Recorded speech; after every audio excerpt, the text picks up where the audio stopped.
é a doença de Parkinson, que é um distúrbio neurológico do movimento. Ela é progressiva e degenerativa. E de acordo com dados da Organização Mundial da Saúde, 1% da população mundial acima de 65 anos tem o mal de Parkinson. No Brasil, a estimativa é de que ela cometa aí mais de 200 mil pessoas. Então vamos entender mais sobre esse problema? Será que existe alguma forma de fugir dele? Quem conversa com a gente agora é o neurologista João Felipe de Oliveira. Doutor João, bem-vindo, tudo bem? Boa tarde, Gisele, boa tarde a todos. Obrigado pela oportunidade de falar um pouquinho sobre Parkinson, né, fazer uma educação em saúde, né, com relação a essa doença, essa enfermidade que, como vocês mesmo descreveram, acomete uma grande parcela da população, né, e a nossa população brasileira aí do Vale do Itajaí envelhecendo cada vez mais, temos que ficar atento com relação a essa enfermidade para poder fazer o melhor para a população. Exatamente. Falando em envelhecimento, doutor, tem relação com a idade o aparecimento do Parkinson? Da mesma forma como é o Alzheimer, as estimativas elas aumentam conforme a faixa etária. Então, acima dos 65 anos a gente tem 1% da população e gradativamente com o avançar da idade, com o envelhecer da população, essa porcentagem de pacientes, ou melhor, de pessoas pode vir a ser acometida pela doença de Parkinson, sim.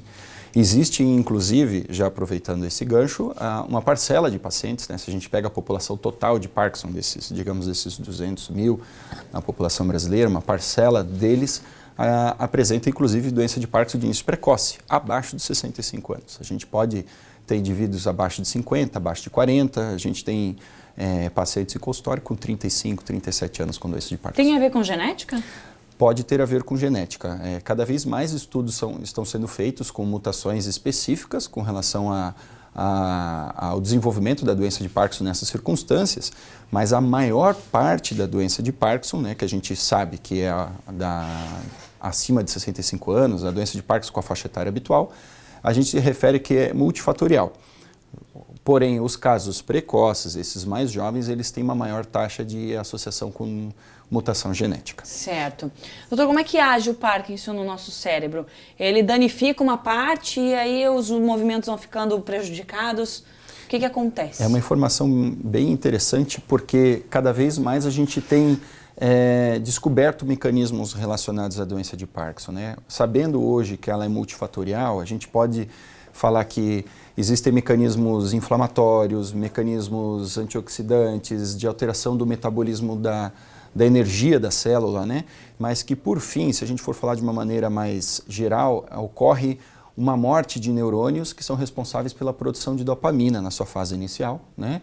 E essa produção de dopamina ela começa a ter um decréscimo a um ponto de que esses indivíduos venham apresentar aí sintomas motores, né? Hoje os critérios da doença de Parkinson, os critérios diagnósticos das doenças de Parkinson, eles são baseados em sintomas motores, né? Que são associados à dopamina. Então, quando a gente começa a ter uma porcentagem de dopamina muito baixa no cérebro, isso já começa a acarretar sintomas motores, que aí a gente consegue ter a manifestação clínica da doença e o diagnóstico da doença por si, né? Então, essa degeneração desses neurônios, gradativamente, vão fazer dos sintomas motores, mas que progressivamente a gente pode ter a degeneração de outras regiões do cérebro, combinando com outros sintomas, que seriam também sintomas não motores da doença, né? Ah, sim. A gente tem alguns dos principais sintomas aqui para colocar na tela, para a gente ficar, né, ter uma ideia. São aqueles tremores. Tremores a gente sabe, né? A pessoa com Parkinson, ela treme bastante. Rigidez, o que acontece?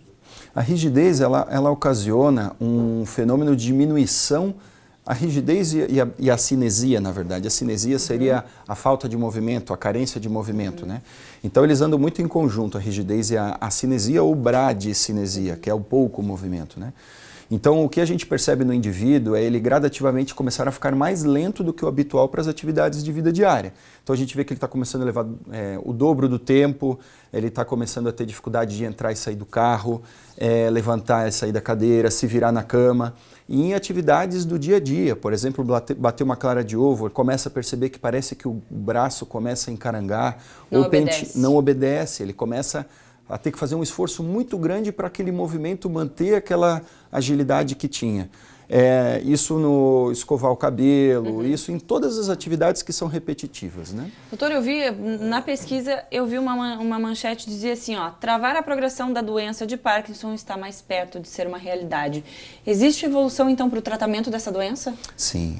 Hoje nós Só parar ou recuperar o movimento perdido? Aí é uma discussão que, na verdade, ela entra em várias vertentes, né?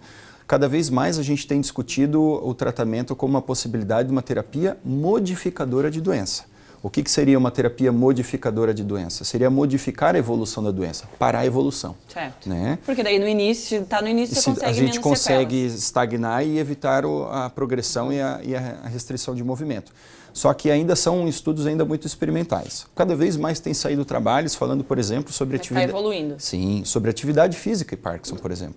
Atividade física e Parkinson tem trabalhos surpreendentes saindo sobre a intensidade da atividade física e como ela pode modificar a evolução, entre aspas, da doença a médio e longo prazo, fazendo com que esses indivíduos a médio e longo prazo estejam muito melhores do que indivíduos que não fizeram atividade física naquela intensidade. Certo. Doutor, nosso tempo já estourou, mas eu preciso uma breve palavra para que a gente possa, se não evitar, poder deixar ela mais longe possível da gente. O que a gente tem que fazer? A gente tem que ter um hábito de vida saudável. Que seria comer bem, exercício? Comer bem, dormir bem, ter uma boa atividade física. A gente tem que, eu sempre gosto de dizer que os pacientes com Parkinson eles têm que ser atletas amadores. Eles têm que estar numa hidroginástica, num pilates, num treinamento funcional, numa bicicleta. Eles têm que estar podendo exercer essa mobilidade na maior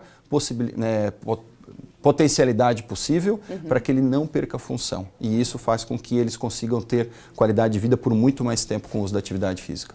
Doutor, obrigada por estar aqui com a gente. Nada. Até a próxima. Até a próxima.